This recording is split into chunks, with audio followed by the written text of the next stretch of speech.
മാഡത്തിന് വിവേകിനെ കുഞ്ഞുനാൾ മുതൽ അറിയുന്നതല്ലേ? അറിയാം. കുഞ്ഞുനാള് മുതൽ അവൻ സൂര്യയുടെ കൂട്ടുകാരന്. ആ പ്രായത്തില് അവൻ ഇവിടെ വന്നിട്ടുണ്ട്. അവരൊന്നിച്ച് കളിക്കുകയും ചിരിക്കുകയും ഒക്കെ ചെയ്തിട്ടുണ്ട്. അതുകൊണ്ടാണല്ലോ സൂര്യ അവന് ജോലി കൊടുത്തപ്പോ ഞാൻ എതിർക്കാതിരുന്നത്.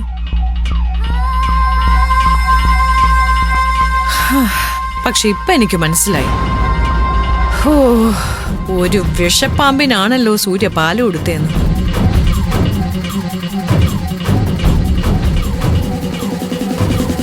അല്ല, നിന്റെ ഭർത്താവിനിപ്പോ എന്താ ഇത്ര ഒരു 10 ലക്ഷം രൂപയുടെ ആവശ്യം? അങ്ങനൊരു ആവശ്യം ഇല്ല മാഡം. അപ്പൊ പിന്നെ സമ്പാദിക്കാൻ തന്നെ. കമ്പനിയിൽ അവന് ആവശ്യത്തിന് സ്വാതന്ത്ര്യമുണ്ട്. അവനെ എന്തെങ്കിലും ചെയ്താ സൂര്യ അത് ചോദിക്കുമെന്നും തിരിച്ചെടുക്കുമെന്നും വിശ്വാസമുണ്ട്. മോഷ്ടിക്കാൻ ഇതിലും വലിയ അവസരം ഉണ്ടോ? എന്റെ ഭർത്താവ് മോഷ്ടിക്കില്ല. കമ്പനിന്നല്ല, ഒരു സ്ഥലത്തൊന്നും എന്റെ വിവേക് മോഷ്ടിക്കില്ല. അപ്പോ ഞാൻ കൊടുത്ത പരാതി കള്ളമാണ്. പോലീസുകാര് അവനെ അറസ്റ്റ് ചെയ്തത് തെറ്റാണ്. എങ്കിൽ നീ ഒരു കാര്യം ചെയ്, കോടതി പോ. ഞാൻ ചെയ്തത് തെറ്റാണെന്ന് നീ തെളിയിക്ക്. അങ്ങനെ നിനക്ക് തെളിയിക്കാൻ സാധിക്കുമെങ്കിൽ നിന്റെ ഭർത്താവിനോടും നിന്നോടും പൊതുസ്ഥലത്ത് നിന്ന് ഞാൻ മാപ്പ് പറയും. എന്താ, തയ്യാറാണോ? ഞാൻ ഒരു മത്സരത്തിനും ഇല്ല മാഡം. എനിക്ക് വിവേകിനെ പോലീസ് സ്റ്റേഷനിൽ നിന്ന് ഇറക്കണം മാഡം. ഒന്ന് അവരെ വിളിച്ച് പറഞ്ഞേ പറ്റൂ.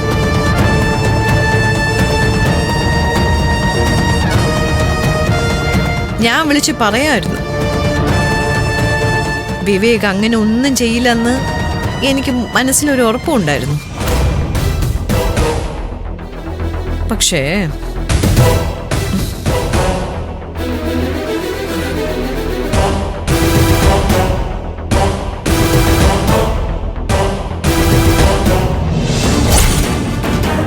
നീ ഒന്ന് നോക്കിയേ.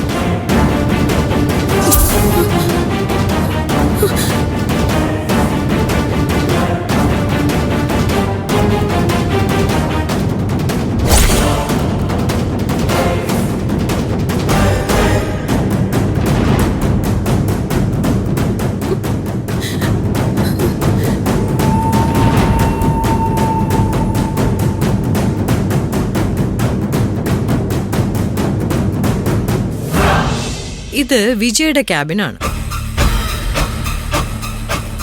വിജയുടെ ക്യാബിനിൽ ചെന്ന് അവന്റെ മേശയ്ക്കകത്തിരിക്കുന്ന പണം എടുക്കാനുള്ള സ്വാതന്ത്ര്യം വിവേകിനുണ്ടോ? കമ്പനിയിൽ നിന്നും പണം നഷ്ടപ്പെട്ടു എന്ന് പറഞ്ഞപ്പോ ഞാൻ ആദ്യം സിസ്റ്റം മാനേജറിനെ വിളിച്ച് ചോദിച്ചത് അവിടുത്തെ CCTV ഫൂട്ടേജ് ആണ്.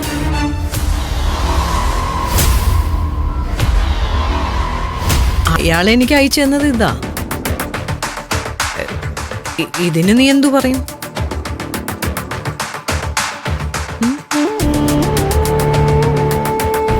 ഇത് അവ എടുത്തത് പണമല്ലേ?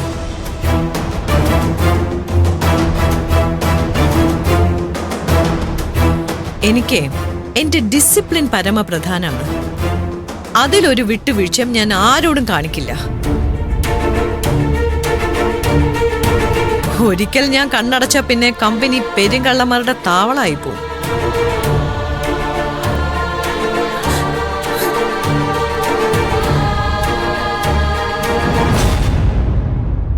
നീ എന്റെ സിറ്റുവേഷനിലൊന്ന് ചിന്തിച്ചു നോക്ക്.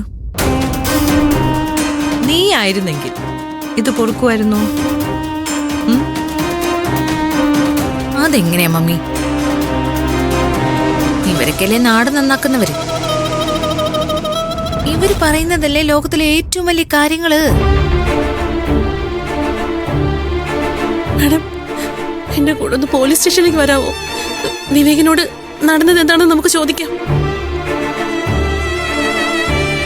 എന്നിട്ട് വിവേക് തെറ്റ് ചെയ്തതാണെങ്കിൽ നിങ്ങൾ പറയുന്ന ശിക്ഷയ്ക്ക് വിവേകിനെ വിട്ടുകൊടുത്തോളും. ഞാൻ ഒരു പരാതിയും പറയില്ല. പക്ഷെ ഈ ഒരു വീഡിയോന്റെ പേരിൽ വിവേകിനെ കള്ളനാക്കരുത് പ്ലീസ് മാഡം. ഒരു കണക്കിന് ഇവളുടെ സംസാരം കേൾക്കുമ്പോ പാവം തോന്നുന്നുണ്ട് മമ്മി.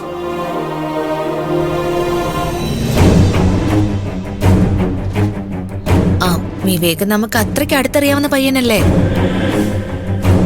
മമ്മിക്ക് ക്ഷമിക്കാൻ പറ്റുമെങ്കിൽ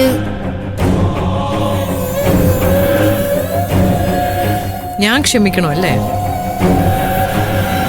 കംപ്ലൈന്റ് പിൻവലിച്ച് വിവേകിനെ പുറത്തിറക്കണം അല്ലേ? ഓക്കെ, നീ എൻ്റെ കൂടെ വാ.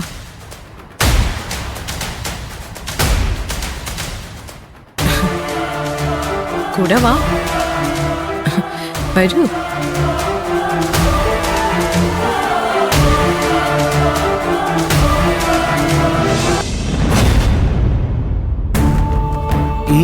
ചെല്ല്.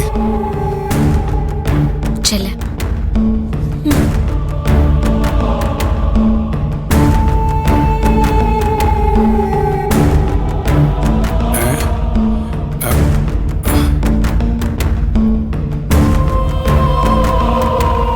മോളെ, ഇതൊരു കെണിയാ.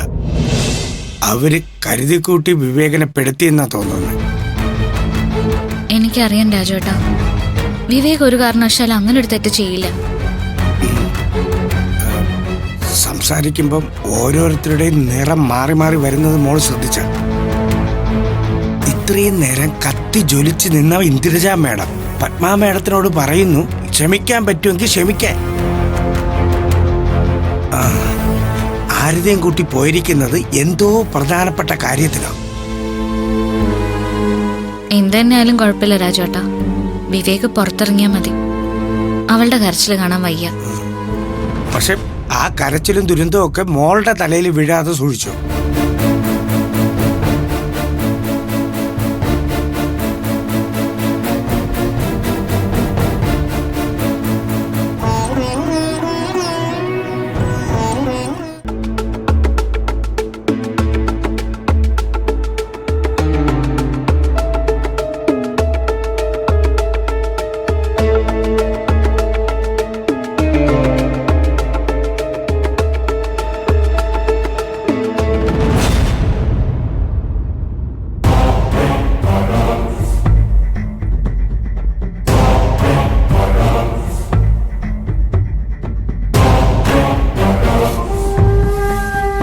വാ.